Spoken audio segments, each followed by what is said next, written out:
यार अपन टैलेंटेड तो बहुत है, बस हो नहीं पा रहा है। मेरी 5000 रैंक आ जाए, मेरी 500 रैंक आ जाए, और सबसे बड़ा सपना आप क्या देख सकते हो, रैंक 1 आ जाए। और इस एग्जाम के लिए आप पूरा स्ट्रेस लेते हो, परेशान रहते हो, आप कहते हो ये हो जाए तो जीवन में और कोई दुख नहीं होगा। कुछ तो है जो इस एग्जाम से भी बहुत बड़ा है जीवन। हमें लगता है ना we have too much time, in reality we don't know how much time we have. और पूरी जिंदगी हम वो करते रहते हैं जो हमारे लिए शायद जरूरी नहीं है, और जिस वक्त हमें रियलाइज होता है हमारी जिंदगी खत्म होने वाली है, तब बहुत गहरा गिल्ट होता है कि मैंने वो किया ही नहीं जो मेरे लिए जरूरी था। आईआईटी की तैयारी नहीं करनी, अरे फेंक दे भाई आईआईटी की किताब, मत कर। मैं नहीं हूँ आपका वो टीचर जो बोलेगा आईआईटी की तैयारी है नहीं करना, हटा भाई कुछ और कर। पर जो कर भाई लाइफ में सीरियसली कर। The problem you are forgetting, the point you are forgetting, जो आप भूल रहे हो वो एक बहुत बड़ी बात भूल रहे हो कि आपके पास सिर्फ एक जिंदगी है बेटा, एक जिंदगी है, इसको फुल जीना चाहिए। जीवन में जो करो फुल लेवल पे करो। क्रिकेट खेलने का शौक है, जी तोड़ क्रिकेट खेलो। गाना गाने का शौक है, जी तोड़ गाना गाओ। भागने का शौक है, खूब तेज भागो। तैरने का शौक है, खूब गहरा तैरो। पढ़ने का शौक है, बहुत सारी किताबें पढ़ो, सारा ज्ञान ले लो। जो करना है बेटा कर लो, आपके पास सिर्फ एक जिंदगी। There is no reason not to follow your heart.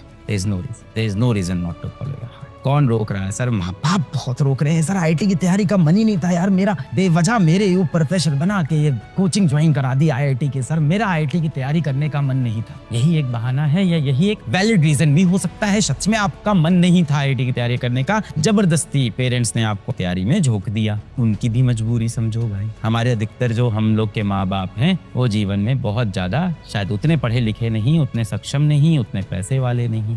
अपनी हैसियत में जो सबसे बेस्ट हो सकता था वो हमारे ऊपर लगा के हमको पढ़ा लिखा दिया। अब वो ये नहीं चाहते जो उनके साथ जीवन में हुआ है वो हमारे साथ हो। इसमें थोड़ा सा उनकी भी गलती है भाई। मासूमियत कह लो, उनकी अज्ञानता कह लो। आपसे प्यार भी बहुत करते हैं, बहुत प्यार करते हैं बेटा। पूरी जिंदगी भर जिन दोस्तों के साथ तुम घूमे फिरे, मस्ती की, रात में व्हाट्सएप पे बैठे, अपनी माँ को कमरे से बाहर निकाल दिया। अरे जाओ यार मम्मी, क्या यार समय परेशान करते हो, बात कर लेना फोन पे। क्या है, क्या बात करनी है? नहीं मुझे नहीं बात करनी, मुझे नहीं खाना घर में खाना, मैं जा रहा हूँ बाहर दोस्तों के साथ। भगवान न करे बेटा जिस दिन आप हॉस्पिटल में एडमिट हो गए, ये दोस्त हो सकता हो पहले दूसरे दिन हॉस्पिटल में आपको देखने आए, उसके बाद सिर्फ इनके फोन आएंगे, फिर धीमे धीमे वो भी कम हो जाएंगे, फिर कभी कभी व्हाट्सएप पे मैसेज आएंगे और फिर ये गायब हो जाएंगे। महीना 2 महीना भी एडमिट रहोगे ना तो तुम्हारी माँ होगी जो बगल में स्टूल लगा के तुम्हारे बेड के बगल में बैठी होगी, अपने हाथ से तुम्हें रोज खाना खिला रहे हो। बेटा सूप तो पी ले, सूप पी ले, पापा क्या हो टॉयलेट लगी बेटा, चल चल मैं चल रही हूँ बाथरूम कराने। उस वक्त बेटा यहाँ आँख से आंसू गिरते रहेंगे, तब लगेगा यार जो सच में अपने थे इनके हम कभी हो ही नहीं पाए, और जिनके हम हुए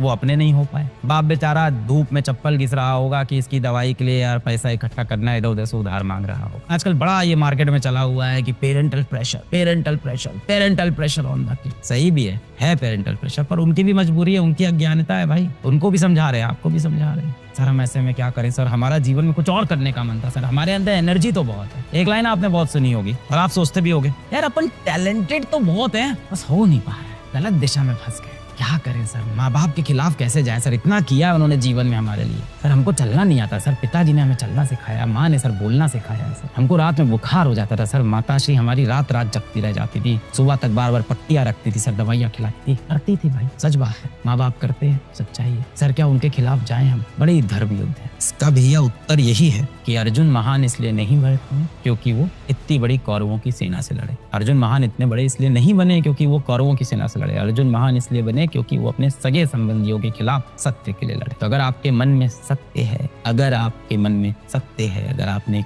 कभी गलत इंटेंट से कुछ नहीं सोचा है, अगर आपके मन में 100% ऑनेस्टी है, तो आप जाइए अपने माँ बाप के सामने अपनी बात रखिए। प्रॉब्लम यही है सर, अपने माँ बाप पे हम डिपेंडेंट हैं, नहीं सुने तो हमारी बात, घर से बाहर निकाल दिए तो हमें मारते पीटते हैं सर। बेटा फिर वहाँ मेरे पास कुछ खास ऑप्शन नहीं है ना, मैं आपके घर में आके कैसे आपकी मदद करूंगा? कोशिश कर रहा है, समाज ग्रो कर रहा है, धीमे धीमे समाज ग्रो करेगा। ऐसे में इतना ही कह सकते हैं, यदि आपको लगता है आप उस घर से बाहर निकल के कुछ बन सकते हैं तो बेटा वो करिए, या कुछ दिन हालातों को थोड़ा सा सह लीजिए, कुछ दिन बाद आप उस घर से बाहर निकल जाएंगे। सिक्के के दोनों पहलू हैं, वो भी परेशान है, आप भी परेशान है। हाँ प्रेशर आप पे ज्यादा है, ये मैं समझता हूँ। उनके खुद के जो सपने माँ बाप के नहीं पूरे हुए ना, उनको लगता है ये सपने मैं इसके ऊपर रख के निकाल दूंगा, मतलब कुछ माँ बाप को ऐसा लगता है ना कि इस बच्चे के नस में मैं ऐसे डालूंगा, ऐसे इंजेक्शन से, ऐसे कोचिंग। नहीं हुआ, अभी भी नहीं हुआ। एक बार और, एक और, ये ले मैथ्स की कोचिंग, ये ले केमिस्ट्री की कोचिंग, सुई लगाई, गए केमिस्ट्री कोचिंग तेरी नसों में डाल दी। अगर इस तरह से आपके माँ बाप आपको ट्रीट कर रहे हैं तो आपका हक बनता है जाके उनके सामने अपनी बातें रखने का और ऑनेस्टली शायद लड़ लेने का। मैं यही कह रहा हूँ बेटा, लाइफ में कुछ भी करो, फुल ऑन करो, ऑनेस्टी से करो, मजा आ जाएगा, मजा आ जाएगा भाई साहब। हार में भी मजा आएगा। ऑनेस्टी से कोई चीज करके जब हारोगे, दुख भी होगा, दर्द भी होगा, पीड़ा भी होगी, स्माइल भी आएगी। ये अपन लड़ा था यार, अपन फिर लड़ेगा यार, फिर से लड़ेगा, मजा आया।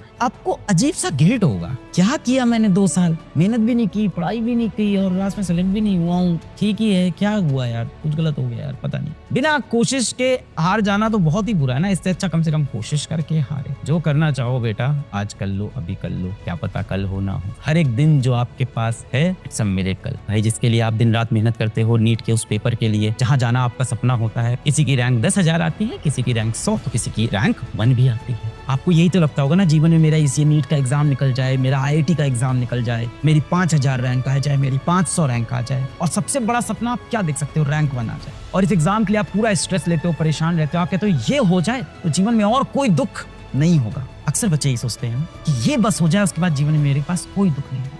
हम सब ने आप सबको, बच्चों को ये तो बहुत सिखाया कि कैसे जीवन में सफल होना है, कैसे पढ़ाई करनी है, कैसे एग्जाम में फर्स्ट आना है, कितना इंपॉर्टेंट है टॉप करना, कितना इंपॉर्टेंट है कॉम्पिटिटिव एग्जाम निकालना, कितना इंपॉर्टेंट है जीवन में पैसा कमाना। ये सब आपको बहुत सिखाया। एक जगह जहाँ हम सब फेल हुए, मैं भी फेल हुआ, कि आपको शायद हम ये नहीं समझा पाए कि कितना जरूरी है जीवन में खुश रहना, कितना जरूरी है कि जो एक जीवन आपको मानव के रूप में मिला है उसको हंसी खुशी व्यतीत करना, कितना जरूरी है कि जब कभी दिल टूट जाए, जब कभी आंखें भर आए तो खुद को संभालना, वापस आना। आप जीवन में बहुत बार हारोगे पर फेलियर नहीं होंगे। किसी व्यक्ति से बहुत प्रेम है, बहुत लगाव है, वो अगर छोड़ के चला जाए, दिल के टुकड़े हो जाए, तो भी खुद को कैसे संभालना। जिस दिन हो सकता है माँ बाप बहुत ज्यादा डांट दें, कुछ बहुत कड़े शब्द कह दें, तो कैसे उनकी बात को दिल पे नहीं लगाना है, चीजों को कैसे लेट गो करना है, शायद ये नहीं सिखा पाए। Life is beyond this NEET का एग्जाम, IIT का एग्जाम, UPSC का एग्जाम, आपकी एक जॉब जिससे आप प्यार करते हो, इन सब के बियॉन्ड जीवन। Very important, very very important to understand, इस दुनिया में सबसे ज्यादा इंपॉर्टेंट आप खुद और कुछ नहीं। चाहे आपके माँ बाप हो, चाहे आपकी बीवी हो, किसी का बच्चा हो, सबसे इंपॉर्टेंट बेटा जीवन में जब बुरे पल आए, जब दर्द का पल आए, जब दिल टूट जाए, मैं एकदम समझता हूँ आपकी फीलिंग। जब कभी लगता है ना कि दिल टूट गया, आंख से आंसू गिरे जा रहे और मन भी करता है रोने का। ऐसा नहीं कि कंट्रोल करना चाहते हैं आंसू, मन करता है कि रोएं, दरवाजा बंद कर दे और इस टाइम कोई बुलाए ना, किसी को फेस नहीं करना है, दरवाजा लॉक करके कमरे के अंदर सिर्फ रोना है इस समय। और खुद को कोसना है, खुद को गालियां देनी है, अपने भाग्य को, अपने लक को गाली देनी है, अपने गलतियों को गाली देनी है, खुद से परेशान, खुद से डिसअपॉइंटेड। कैसे हम चीजों को लेट गो करें, ये हम सबको सीखना है। जीवन में आपकी खुशी सबसे ज्यादा इंपॉर्टेंट है, जीवन में आगे बढ़ना बहुत इंपॉर्टेंट है। निकल गया तो बहुत अच्छी बात, नहीं निकला तो और अच्छी बात। एक और मौका मिलेगा जीवन में खुद को प्रूफ करने का। मेरा नहीं निकला ना, प्रूफ किया ना खुद को, समय लगा थोड़ा सा। क्या मैं डिप्रेस नहीं था? क्या मैं रोया नहीं रोया? क्या मैं परेशान नहीं था? क्या मेरे बाप ने मुझे गंदे गंदे शब्द नहीं बोले?